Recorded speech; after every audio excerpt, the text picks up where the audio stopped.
compare anime characters to guys, there is going to be a little bit of letdown because they're anime characters and they have a different personality than most people out in the real world. I think what you're doing with comparing them is maybe not right, but it's also not wrong. You should try to find a guy that's nice and decent and like that, but just don't try to compare him to like this overall standard, just putting him on a high pedestal with anime. Yeah, comparison, I like to quote the Dalai Lama on this, comparison, here's a nugget for thought, is a form of violence. Now, think about that in gross anatomical terms, or when you're and you can do, and it's just a matter if you're talking about Goku or some magical character. I've dated women who are like, you're not like my last boyfriend. I'm like, well then why don't you go date him? You know, that kind of comparison makes, first of all, cuts you off from being open to receiving a relationship, and secondly, it's gonna, if it does come out or you're looking for that, it's gonna make a guy who might be a really great guy really feel small. That, you know, he's like, oh gosh, I can't compete with frickin' Goku. He's a Super Saiyan, for Christ's sake. I'll be quiet after this. I learned a whole bunch about dating from watching Bret Michaels' Rock of Love. Here's what I learned, because I was really nerdy. Here's what I learned. The only thing I didn't agree with is that he kept making out with everyone. However, the things I did like, that I thought was really great, the format of the show was really cool. He would spend time getting to know each person and show them about his world, and then he'd ask about their world, and they'd spend time together both in person physically, because there's also a lot of biochemical stuff that's going on that we can talk about in a minute, and then, you know, you make out with them, which I didn't agree with that at all, because I'm like, okay, you're just kissing everybody, and you're gonna get fooled by the hotness, so you want to, connect with a real person. But I was dating, and I was the kind of person, I was like, I'm just gonna date one person, but then I was like on a dating service and whatnot, and then I said, you know what, I'm just gonna date lots of different people. I'm gonna be really honest. So I'd go on a date and I'd say, I'm hanging out, having a good time, so I just want you to know, dating a lot of people on a dating site, like I'm sure you are. I encourage it. I'm not sleeping with anybody, and I don't kiss on the first date. And I set up some boundaries. Most girls, I would say 90% of the girls I went out with liked that philosophy. They were really cool with it.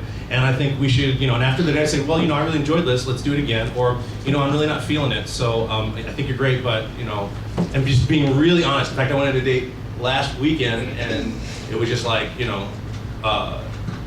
didn't work out, and I wrote her a nice email that said, hey, this isn't, I wasn't feeling it, and she thanked me. She said, thanks for just not dropping off the radar. Just, thanks for at least writing, because I wasn't feeling it either. And I'm like, that's cool, we can chat sometimes, no big deal. Being honest in a sometimes we get nervous, we say stupid shit, just like, something idiotic, and it hurts somebody's feelings. But don't assume and don't project that, I don't want to hurt that guy's feelings. Lack of communication for me is way more painful than saying, I don't want to go out with you again. That doesn't bother me, because I know what I got. I'm like, I'm a good guy, whatever. But if you think women get worried, it crushes feelings, trust me, you're probably awesome, but not that awesome. So I learned a lot from dating from. How many people are under 25? Okay. Whoa. I want to say a little bit about biology and brain chemistry, okay? No, you stay.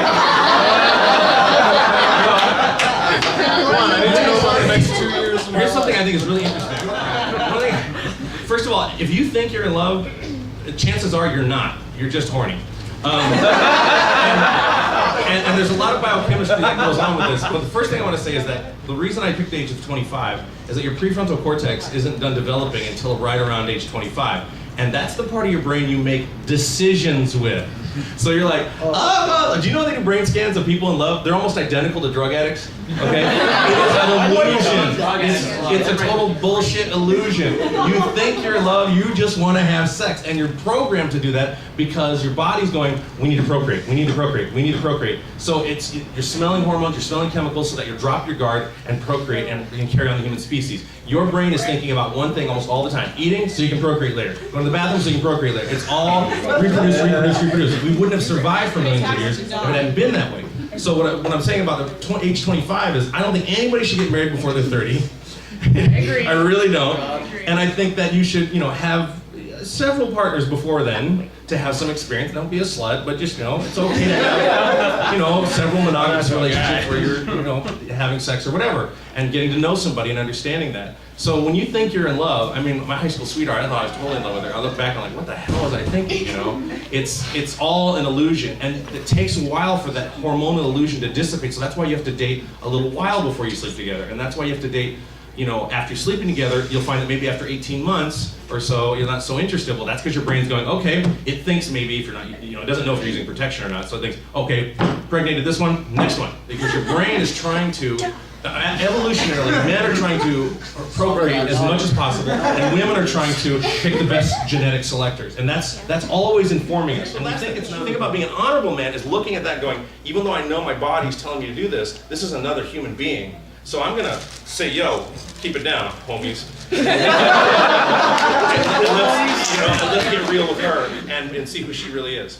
And see if we connect. There's going to be all kinds of time for sex later.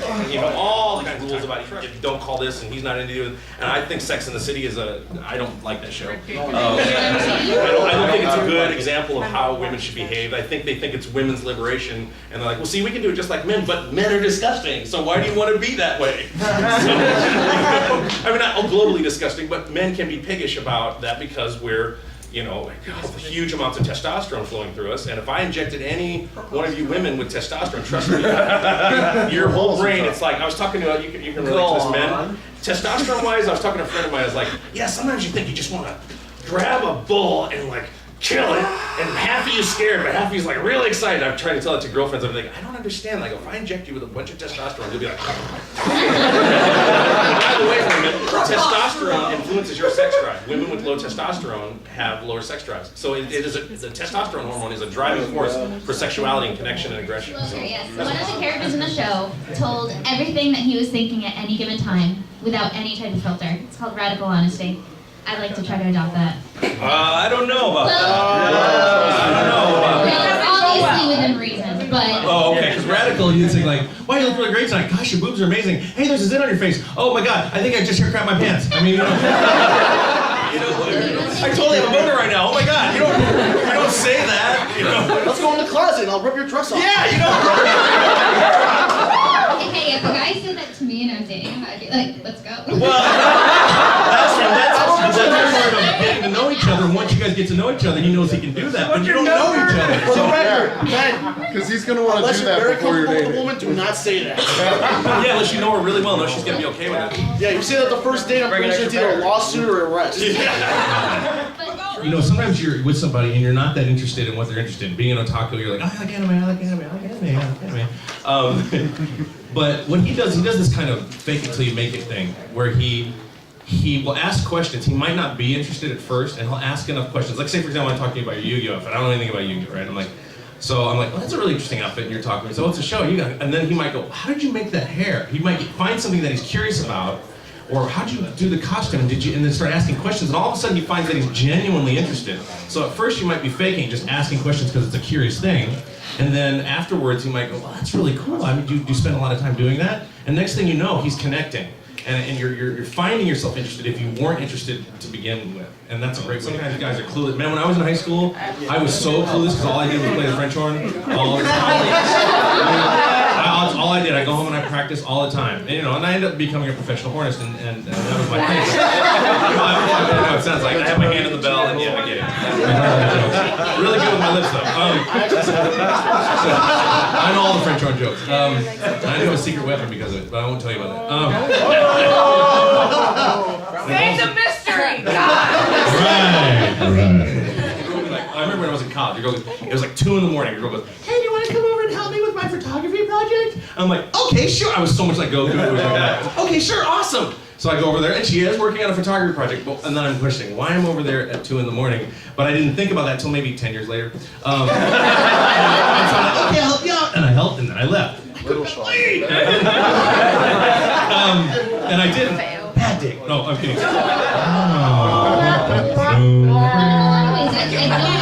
I don't think that necessarily had anything to do with you in particular. Yeah. One thing to consider is you can't be afraid of failure. Yeah. Because you'll fail a lot before you succeed. Yes. And you can't take everything personally to the point where it's, the whole concept, it's not you, it's me.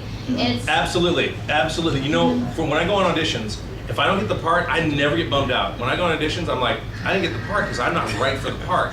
So if you don't get the part with the guy or girl or whatever, you're not right for the part, or they're not right for you, meaning you're not right together, meaning that you're not bad, they're not fitting, and that's not a reflection of you objectively, wholly, it's just a reflection of not matching. Is that what you're saying? Yeah, exactly. Sorry, I'm attraction, and I had an issue with women dating and not respecting me at all, and then I was like, so I asked myself, what's going on with me that's making me draw people into my life who are not respecting me. So what's going on? This is something not to answer now, but this is something to talk about with your parents or your therapist or whoever. But what's going on with you that you get interested in a guy, and this happens more than like twice, you know, it's like, I like a guy, we make out, and the next day, what the, what's going on with you? You know, don't answer it because it's probably personal, but you know what I'm saying? Maybe you don't know. Maybe you don't know. Yeah.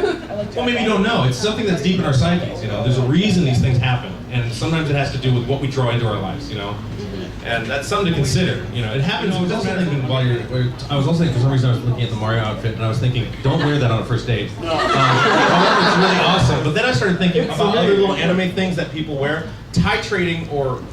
Like, I don't let a woman know that I've been married before until I've dated her several times because a lot of times they get freaked out, but I do tell them, I'm honest, but I don't do like the first, second, or third date. So if you're into anime and you show up with a whole bunch of anime buttons, you know, you might want to be overkill. You might want to just dress totally normal for the first date, then you're talking about anime or whatever, and you slowly lead into it, titrating someone in because then they find that, oh, well, this just isn't a person that's in anime. I'm actually interested in this person. Yeah. They happen to like anime instead of freaking them out with all the anime right away. Oh, you guys are totally weird, you know, whatever. Titrating that and weaning them into it, so to speak, if that's even the right use of the word wean, into it will help them get to know you, and then they'll be like, okay with it. Oh, this anime stuff's not so freaky. I'd rather enjoy it. You know, but just don't. You know how difficult it is to meet people. You know, the good people, the ones you'll talk to. And my friend Nick looked at me. He goes, "When was the last time you actually went out?" And I actually thought about that, and I realized how much time do I actually spend in my apartment? Have I actually tried to go out? And I know in our particular way of life, it's very difficult to get dressed, go out, go to the, you know, if you're over 21, go to a bar, or go to a dance club if you're over 18, or, you know, go to a social event in the area. But that's very important, you know, getting yourself out there. So take a dance class. Sometimes there's, you know, learning how to dance. I know a couple people that got married meeting for dance classes. It's a controlled environment. There's a certain amount of physicality in terms of like getting to know someone, but it's controlled so it's not uncomfortable and you're with an instructor, yada, yada, yada. You meet lots of different people, lots of men or women. Sometimes there's couples there, but a lot of times there's single people there. Next thing you know, you're out swing dancing, having a great time. Your endorphins are flooding because you're dancing like crazy and your heart's beating real fast. And next thing you know, you're in love. That easy. Okay, thank you. I don't know, the best way is to just go out and socialize with people. Just I don't know, randomly, maybe go to a music store, randomly talk to people. It is challenging though in Manhattan though. Like I see a bunch of attractive women on the train all the time, and it's really inappropriate to talk to women on the train. So I never do it. And even on the street, you just don't want to do that. You really have to like be in a Barnes and Noble and like, you know, talking to somebody. Yeah, sure. Just talk. Make it about that. Don't even make it about her in terms of like liking her. Talk about the subject matter and see, you know, get to know each other that way. You have to do it in layers, you know. I noticed that I've met thousands of people. And you might find, and here's what's interesting about relationships. We tend to be attracted to people who have both negative and positive characteristics of both of our caretakers. But aside from that, I've met couples who are like, the guy is a normal guy, and the girl's like, and he just loves them. He thinks it's so crazy and awesome that she's into this anime. And he's like, wow, this is a great world for me. And she loves his stability, his normalcy, the yin and yang of coming together. Not opposites. You're not opposites. Opposites, I don't like the phrase opposites attract, because usually opposites just don't like each other. It's more like complementary features, you know, or something that you're needing. I mean, like, if you like that sense of stability, because maybe your dad raised you, if you're a woman, in a way that you always looked up to that sense of stability, you might find that very attractive in a male partner. And his mom was kind of wacky and maybe a hippie or something, and he likes the wackiness of dressing up in costume. And you come together and it's this yin-yang thing that works really well. That's a really basic, simple, you know, idea about that, but not being ashamed of what you are, who you are, and what you're interested in. That's got to be out the window, because even if you don't express it, they'll feel it, and once they feel it, you're out of the game. Totally. What a jolly soul. But my point is this. I don't want to offend, but my point is this. I think you're totally cute. If I was gay, I'd totally do you. No.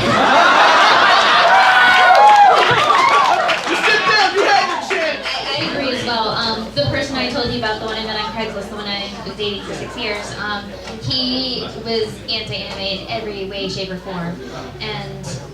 But in the same time, even though he was anti-anime in any way, shape, or form, he accepted that that was something I was interested in. Admit it, you put on the costume. Oh yeah. Actually, I did. No. I cosplayed Sailor Moon, and it wasn't like, wow. No, he wasn't. No. Clearly, your skirt wasn't short enough. Oh, it was short enough. Sailor Moon's always short enough. But and it was more of an understanding. I didn't have to feel like I was hiding myself, but I also understood that that wasn't something he was interested in. So, you know, when he was at work, I would watch my anime, and